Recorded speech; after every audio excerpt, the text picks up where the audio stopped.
जगन्नाथ स्वामी जय जगन्नाथ जय जगन्नाथ जय जगन्नाथ जय जगन्नाथ स्वामी जय जगन्नाथ जय जगन्नाथ जय जगन्नाथ जय जगन्नाथ स्वामी जय जगन्नाथ जय जगन्नाथ जय जगन्नाथ जय जगन्नाथ स्वामी जय जगन्नाथ जय बलदेव जय सुभद्रा जय बलदेव जय सुभद्रा जय बलदेव जय सुभद्रा जय बलदेव जय सुभद्रा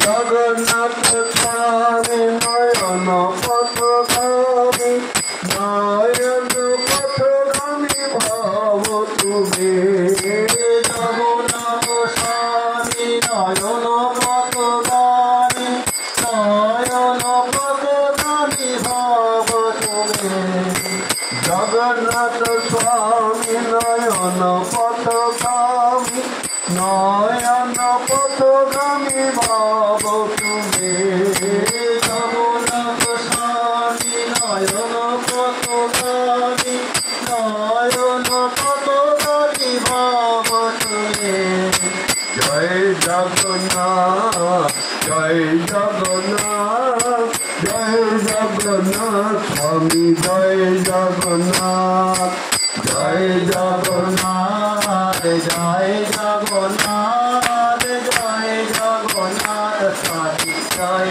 जगन्नाथ जय जगन्नाथ जय जगन्नाथ जय जगन्नाथ स्वामी जय जगन्नाथ जय जगन्नाथ जय जगन्नाथ जय जगन्नाथ स्वामी जय जगन्नाथ जय जय जगन्नाथ जय जगन्नाथ जय जगन्नाथ स्वामी जय जगन्नाथ जय जगन्नाथ जय जगन्नाथ जय जगन्नाथ स्वामी जय जगन्नाथ जय बलदेव जय सुभद्रा जय बलदेव जय सुभद्रा जय बलदेव जय सुभद्रा जय बलदेव जय सुभद्रा हरे कृष्ण कृष्ण कृष्ण हरे हरे हरे राम राम राम राम हरे हरे हरे कृष्ण कृष्ण कृष्ण कृष्ण हरे हरे हरे राम राम राम राम हरे हरे बोलो हरे कृष्ण कृष्ण कृष्ण हरे हरे राम राम राम हरे हरे हरे कृष्ण कृष्ण कृष्ण हरे हरे हरे राम राम राम हरे हरे हरे कृष्ण कृष्ण कृष्ण हरे हरे राम राम राम हरे हरे हरे कृष्ण कृष्ण कृष्ण हरे हरे हरे राम राम राम हरे हरे हरे कृष्ण कृष्ण कृष्ण हरे हरे राम राम राम हरे हरे हरे कृष्ण कृष्ण कृष्ण हरे हरे हरे राम राम राम हरे हरे गीताय गौरांग जय गीताय गौरांग गीताय गौरांग जय गीताय गौरांग निताय गौरांग जय जय गौरांग निताय गौरांग जय निताय गौरांग নিতাই গৌরাঙ্গ জয় নিতাই গৌরাঙ্গ নিতাই গৌরাঙ্গ জয় নিতাই গৌরাঙ্গ নিতাই গৌরাঙ্গ জয় নিতাই গৌরাঙ্গ নিতাই গৌরাঙ্গ জয় নিতাই গৌরাঙ্গ জয় সচিনন্দন গৌর হরি জয় সচিনন্দন গৌর হরি জয় সচিনন্দন গৌর হরি জয় সচিনন্দন গৌর হরি গৌড়া গৌড়া গৌড়া হরি গৌড়া হরি জয় গৌড়া হরি গৌরা গৌরা গৌরা হরি গৌরা গৌরা গৌরা হরি ঘরে ঘরে নাম দিল গৌর হরি ঘরে ঘরে নাম দিল গৌর হরি ঘরে ঘরে নাম দিল গৌরা হরি ঘরে ঘরে নাম দিল গৌরা হরি পাপি তাপি উদ্ধারিল গৌর হরি পাপি তাপি উদ্ধারিল গৌর হরি পাপি তাপি উদ্ধারিল গৌরা হরি পাপি তাপি উদ্ধারিল গৌরা হরি আচন্দালে নাম দিল গৌর হরি আচন্দালে নাম দিল গৌর হরি আচন্দালে নাম দিল গৌরা হরি আচন্দালে নাম দিল গৌরা হরি ঘরে ঘরে নাম দিল গৌর হরি ঘরে ঘরে নাম দিল গৌর হরি ঘরে ঘরে নাম দিল গৌরা হরি ঘরে ঘরে নাম দিল গৌরা হরি বল গৌর হরি জয় গৌর হরি গৌর হরি জয় গৌর হরি গৌরা হরি জয় গৌরা হরি গৌরা হরি জয় গৌরা জয় গৌর প্রেমানন্দ বল হরি হরি বল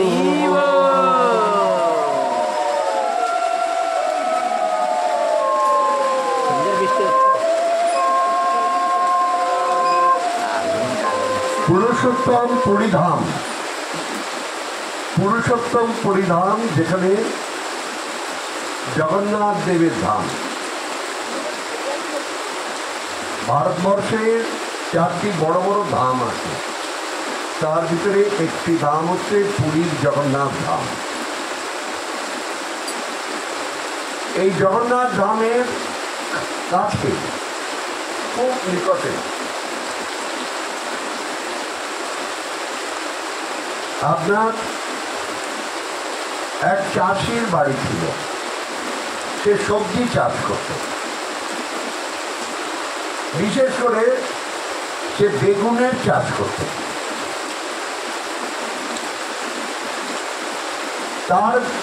তার একটি মেয়ে ছিল নাম হচ্ছে পদ্মা যেটা বলে পদ্মা ছোট মেয়ে আমাদের ভারতবর্ষের এক বিখ্যাত কবি জয়দেব তিনি গীত গোবিন্দ রচনা করেছিলেন যে গীত গোবিন্দতে গোবিন্দের মানে কৃষ্ণের গুণগান মহিমা কীর্তন করা সেই মেয়েটি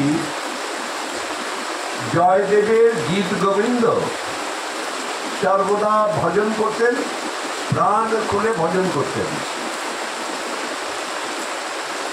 আর বাবা যে চাষ করতেন বেগুন চাষ সেখানে তিনি ওইখানে কাজ করতে করতে গীত গোবিন্দ শোনাতেন প্রাণ খুলে লজ্জার কোনো ব্যাপার নেই নিজেদের জায়গা প্রাণ খুলে সে গীত গোবিন্দ জগন্নাথ দেব বা ভগবান মানেই হচ্ছেন অপ্রাকৃত ভগবান কোনো প্রাকৃত মানুষের মতো নয় আমাদের মতো নয় তিনি বহু দূর থেকে আমরা এখান থেকে ভগবান ডাকি আর আমাদের ডাক ভগবান গোলকধাম থেকে শুনতে পান, যেখানে থাকেন তিনি সেখানে শুনতে পান। আমাদের অনেক সময় ধারণা হয় যে ভগবান কাছে নেই, এখানে কোথায় ভগবান? ভগবান গীতার ভিতরে বলছেন সর্বতঃ পরিপাদম তৎ সর্বত অক্ষি শীল মুখম সর্বত শ্রুতিমত লোকে সর্বম আবৃত্ত তিষ্ঠতি। আমার হাত পা সব জায়গায় বিস্তার করে আছে। ভগবান সব জায়গা থেকে সকলের কথা শুনতে পায়।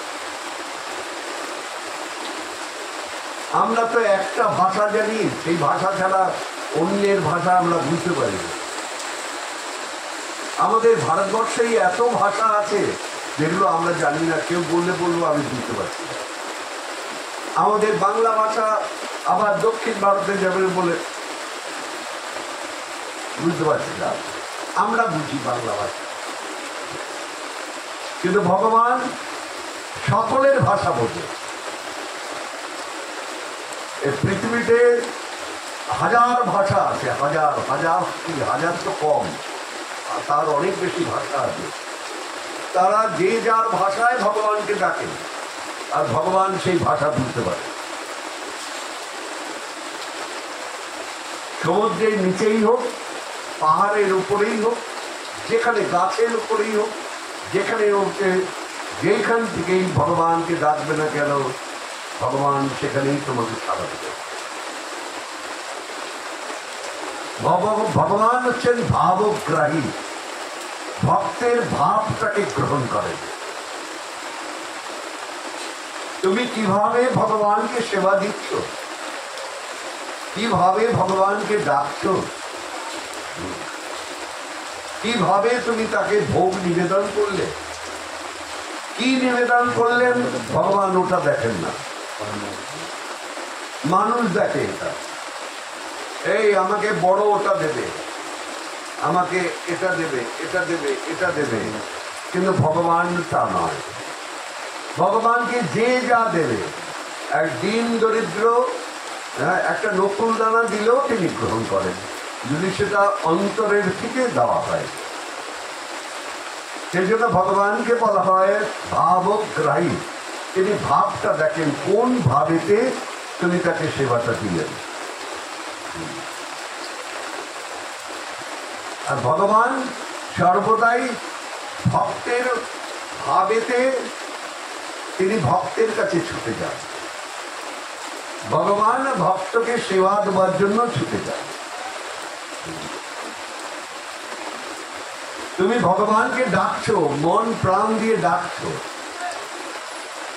তোমার কেউ হয়তো বাড়িরই কেউ বলল তুমি ডাকছো, ভগবান কি শুনছে? এরকম ডাকের কি মানে আছে? আমাকে ডাকলে আমি ছুটে যাব, তোমার পাশে চলে যাব। তুমি যাকে ডাকছো সে কোথায় আছে, তাকে দেখতে পাচ্ছ? এরকম মনে হয়, কিন্তু ভগবানকে যখন যেখান থেকে যে ডাকে, ভগবান আজকে হোক বা কালকে হোক, সে ভক্তের কাছে ছুটে যায়, ভক্তের মনোবাঞ্ছা পূর্ণ করেন ভগবান। রামলীলায় একটা কথা আছে, একটা কাহিনী আছে। মাতা সবরী বলে এক বৃদ্ধা দরিদ্র নারী ছিলেন, নিচু জাতে। আমরা মনে করি ভগবান শুধু উঁচু জাত যারা, রাজা মহারাজ যারা, তাদের ঘর থেকেই সেবা অর্চনা পায়। দরিদ্রের এরকম ধারণা হয়, কিন্তু ভগবান কিন্তু সেই রকম নয়। সে মাতার সবরী, তিনি শুদ্রানী ছিলেন। তিনি রামচন্দ্রকে কোনোদিনও দেখেননি, কিন্তু সর্বদাই তিনি মনে করতেন একদিন রামচন্দ্র আমাকে ঠিক দেখা দেবেন। প্রত্যেক দিন সব সময় রামচন্দ্রকে দেখে যাচ্ছে, শয়নে স্বপনে সব সময় রামচন্দ্রকে দেখে। আর কি করছে, গাছে ফুল আছে, ফুল দিয়ে রাস্তা রচনা করে দিতেন, যেমন এই রাস্তাটা আছে ফুল দিয়ে।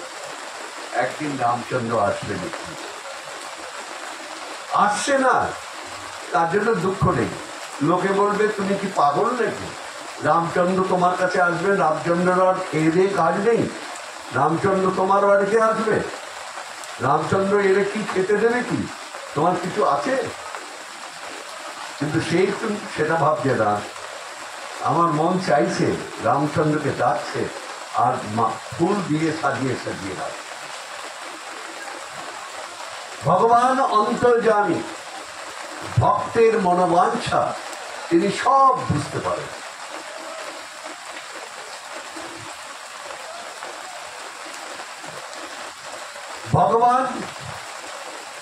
ভগবানকে কিন্তু সেই সবরই কিন্তু নিমন্ত্রণ পত্র দেয়নি, কাউকে পাঠায়নি যে একটু ভগবানকে বলো আমি ওনাকে একটু দেখতে চাই, দেখবার আকাঙ্ক্ষা আমার আছে, কিচ্ছু পারে।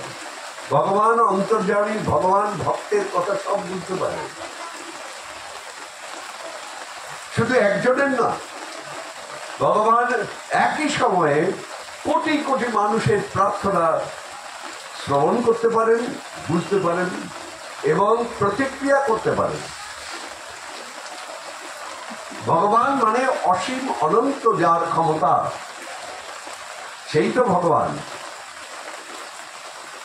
তা রামচন্দ্র বুঝতে পারলেন যে আমার এক ভক্ত আমাকে পাওয়ার জন্য কত প্রার্থনা করছে। একদিন দিনক্ষণ না জানিয়ে হঠাৎই লক্ষ্মণকে নিয়ে চলে এসছে। মাতা সবরিত রামচন্দ্রকে দেখে চোখের জল তার ভেসে যাচ্ছে, কারণ কেউ কল্পনা করতে পারে না যে আমি তাকে মনে মনে ডেকেছি আর তিনি চলে এলেন। ভগবান এরকম, ভগবান কখন তোমার কাছে চলে আসবে তুমি বুঝতেও পারো না, তোমাকে তিনি কৃপা করে তিনি চলে যাবেন। তো সবরই তখন রামচন্দ্র এসছেন, ভগবানকে কি কি খেতে দেবো, একটু ভগবানকে একটু সেবা দিতে হবে। তা বাড়িতে একটা কুল গাছ ছিল,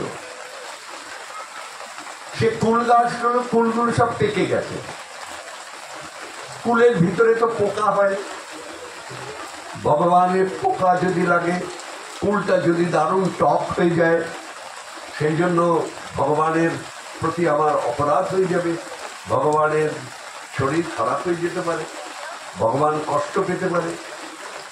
সেই জন্য সে কি করছে, সে কুলগুলোকে তুলে তুলে পেরে নিজে চেকে চেকে রাখছে, একটা পাত্রেতে রাখছে। এঁঠো জিনিস, আমরা এঁঠো জিনিস ভগবানকে দেই, দেওয়া হয় না, কিন্তু মাতার ভাব ওই রকম, তার ভাব। তুমি হয়তো বলবে এই তোর ওই ফুলটা ভগবান খাবে নাকি, বা এঁঠো জিনিস ভগবানকে কেন দিচ্ছি, কিন্তু মাতার সর্বরিত তার ভিতরে সেই ভগবত প্রেম রয়েছে, সে মনে করছে না এতে তার কোনো পাপ হচ্ছে, এটা সে মনে করছে না। কুলগুলোকে রেখেছে, ভগবানকে দিয়েছে। লক্ষণ পাশে ছিল, লক্ষণ ইশারা করে বলছে, হ্যাঁ জ্যেষ্ঠ ভ্রাতা আপনি ওটা সেবা করবেন না, ওটা মুখের জিনিস, মুখের এঁঠো জিনিস, ওটা আপনি সেবা করবেন না। কিন্তু লক্ষণের কোনো কথা বা ইশারা ভগবান গ্রাহ্য করলেন না। ভগবান দেখছেন, ভাবপ্রাণী ভগবান, তিনি দেখছেন যে আমাকে কত প্রেমের থেকে আমাকে এই সবরী মাতা হ্যাঁ, এই আমাকে প্রসাদ করে দিয়েছে। ভগবান কিন্তু গ্রহণ করে নিলেন, আনন্দের সঙ্গে গ্রহণ করলেন। কেন? ভক্তের দেওয়া জিনিস। আমরা বাড়িতে দেখি কে কার মুখেরটা খেতে পারে,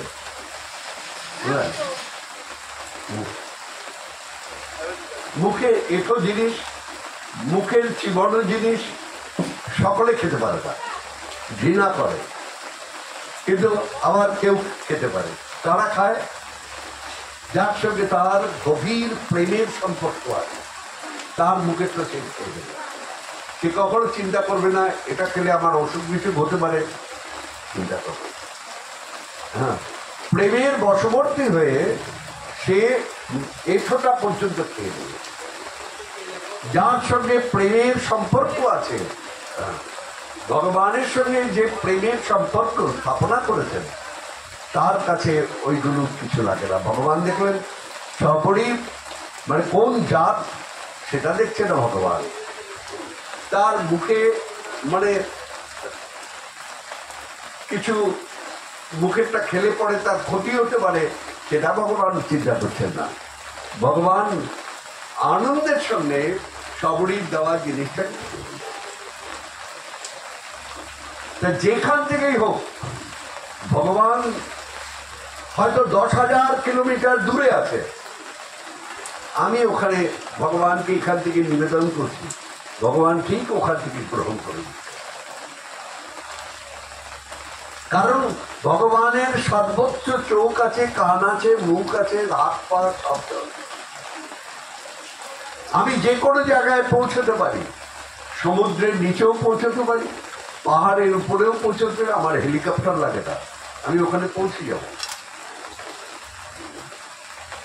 তা ওই যে পুরীতে, পুরীর কাছে ওই যে পদ্মা বলে মেয়েটি, সে এইরকম ভাবে গীত গোবিন্দ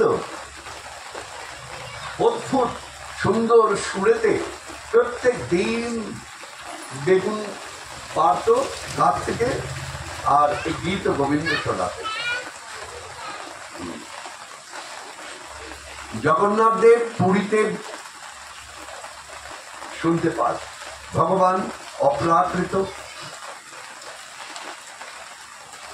শুনতে শুনতে ভগবানের লোভ এসে যায়। আমি একটু মেয়েটার কাছে যাব, মেয়েটাকে দেখবো একটু।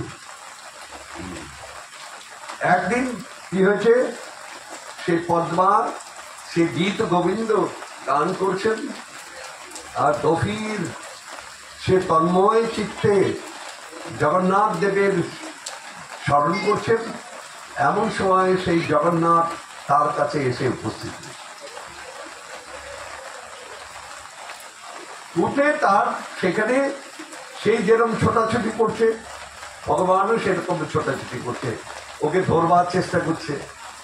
ভগবান সেই পদ্মার ছোট মেয়েটার সঙ্গে লীলা করছে না, আর মেয়েটা ভগবানকে আর সেই মধুর সঙ্গীত গীত গোবিন্দ শ্রবণ করা।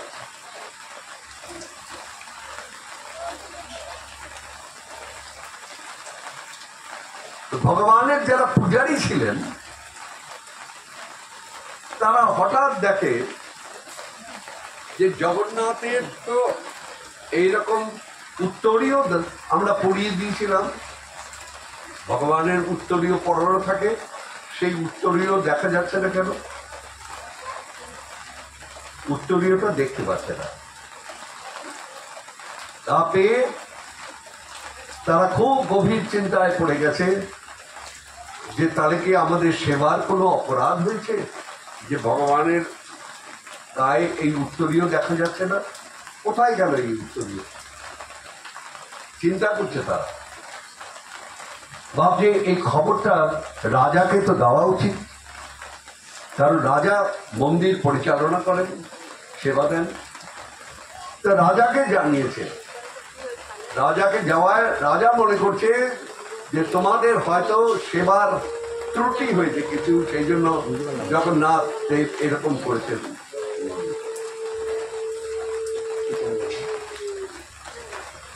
রাজা খুব চিন্তায় পড়ে গেছেন।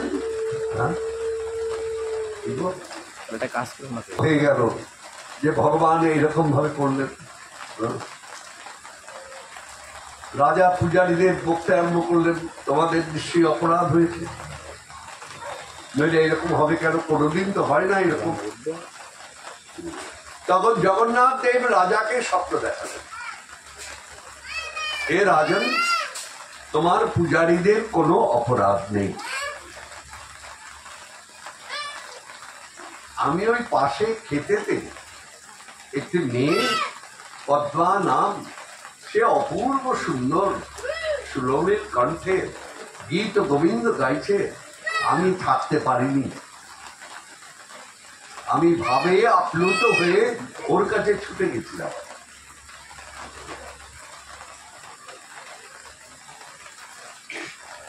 বুঝতে পারলেন? সেই জন্যই হয়েছে, ওরা কোনো অপরাধ করেনি। মানে ভগবান বেরিয়ে গেছেন, হ্যাঁ, মূর্তিটা আছে, কিন্তু ভগবান নিজে বেরিয়ে গিয়ে সূক্ষ্ম দেহেতে বেরিয়ে গিয়ে ওই মেয়েটার সঙ্গে লীলা করছে। তখন রাজা ভাবছেন, রাজা জানলেন যে এটা তাদের কোনো অপরাধ হয়নি, ভগবানের ইচ্ছাতেই হয়েছে। হ্যাঁ, রাজা তখন ভাবলেন যে কে এমন মেয়েটা যার জন্য জগন্নাথ নিজে ছুটে যাবেন এখানে, আমি একটু ওই মেয়েটাকে দেখতে চাই। তা ভগবান রাজা ছুটে গেছেন সেই চাষি ওইখানে, মেয়েটাকে দেখছেন, পদ্মাকে দেখছেন, আর দেখছেন ওই উত্তরীয়টা ওখানে বেগুনের তো কাটা হয়, বেগুন গাছে কাটা হয়, ওই কাটাতে মানে আপনার না, ওরা দেখছিলেন যে ভগবানের যে উত্তরীয়টা রয়েছে সেটা ওইখানে কাটা এরকম ভাবে মানে কেটে গেছে। ভগবান ওইখানে দৌড়দৌড়ি করেছেন, হ্যাঁ, লীলা করেছেন, বেগুনের কাঁটা লেগে উত্তরীয়টা লেগে গেছে। তাতে রাজা মনে, পূজারীরা ভেবেছিলেন আমাদের অপরাধ হয়ে গেছে, কিছু নইলে এরকম হবে কেন। তখন রাজা যখন গেলেন ওখানে গিয়ে দেখলেন যে আপনার ভগবানের একটা উত্তরীয় ওখানে পড়ে রয়েছে, কাঁটার ভিতরে পড়ে রয়েছে, বেগুন কাঁটার ভিতরে। হ্যাঁ, যেটা ছিঁড়ে গেছে যে উত্তরীয়টা, সেই অংশটা দেখছি ওখানে পড়েছে। তখন রাজা ভাবলেন, এই মেয়েটা তো সিধে সাদা একটা এমনি বাচ্চা মেয়ে না, ভগবানের তো অতি প্রিয় একেবারে হবে। হ্যাঁ, তখন তিনি মন্ত্রীদের দিয়ে বললেন যে ওদের একটু ডেকে পাঠাও। যেই গীত গোবিন্দ শ্রবণ করে ভগবান নিজে তার আসনে থাকতে পারেন না, সেই মেয়েটা বলে নিয়ে এসো। আর জগন্নাথ রাজাকে স্বপ্ন দেখিয়েছেন, তুমি এটার ব্যবস্থা করো, আমি গীত গোবিন্দ শুনলে পরে থাকতে পারি না, তুমি একটা ব্যবস্থা করো যাতে মেয়েটা এসে প্রত্যেক দিন আমার দুপুরবেলা সেবা হওয়ার পরে, আমি বিশ্রাম করবার আগে আমাকে ওই গীত গোবিন্দ শোনাবে, আর আমি আনন্দে শয়ন করব। ভগবান নিজে আদেশ করেছেন, রাজা তাকে তো করতেই হবে। তিনি তখন মন্ত্রীদের পাঠালেন, সেই গরিব সেই চাষি বাড়িতে পাঠালেন, পাঠিয়ে তাকে প্রস্তাব দিলেন যে রাজা আপনাদের ডেকেছেন এবং রাজা আপনাদের সঙ্গে দেখা করতে বলেছেন। তখন তার পিতা আর পদ্মা দেবী রাজার সঙ্গে দেখা করতে গেছেন। রাজার সঙ্গে কত বড় বড় লোকরা দেখা করতে পারে না, আর তখন ভগবানের কৃপায় দেখুন এক দরিদ্র সেই রাজা তাকে দেখা করতে বললেন। এবার রাজা বললেন, পিতাকে বললেন, দেখো তোমার এই মেয়েটি এত সুন্দর ভজন করে, আমি স্বপ্ন দেখেছি, জগন্নাথ বলেছেন যে তাকে এখানে নিয়ে এসে আমার দুপুরবেলা ভোজনের পরে খাওয়া। ওরা রাজি হয়ে গেল। রাজা বললেন যে আমি সমস্ত রকম তোমাদের থাকবার ব্যবস্থা করতে পারি, তোমাদের কোনো কষ্ট হবে না, রাজবাড়িতে তোমাদের দারুণ সম্মান করে রাখবো আমি। তোমার কি কাজ? তুমি প্রত্যেক দিন আমার প্রাণের জগন্নাথকে এই গীত গোবিন্দ তুমি শোনাবে তাকে। তখন এই মেয়েটা তারা পিতা আর কন্যাটি রাজবাড়িতে চলে এলেন। কোথা থেকে দেখুন, কোথায় থাকে আর কোথায় সে জায়গা পেল, চিন্তা করে দেখুন। ভগবানের কৃপা। ভগবান তো বলতে পারতেন, এমনি সাধারণ লোক হলে কি করতেন? তিনি বলতেন তোমার মতো তোমার যা অবস্থা, তুমি আমার বড় লোকের বাড়িতে থাকলে কি করতে হয়? তাকে হয়তো একটা ছোট্ট একটা কুটিরে থাকতে দিত, কিন্তু রাজা কি করলেন? তাকে রাজপ্রাসাদে থাকতে দিলেন। থেকে প্রত্যেক দিন সেই মেয়েটি আপনার গীত গোবিন্দ শোনাত জগন্নাথকে, আর জগন্নাথ দেব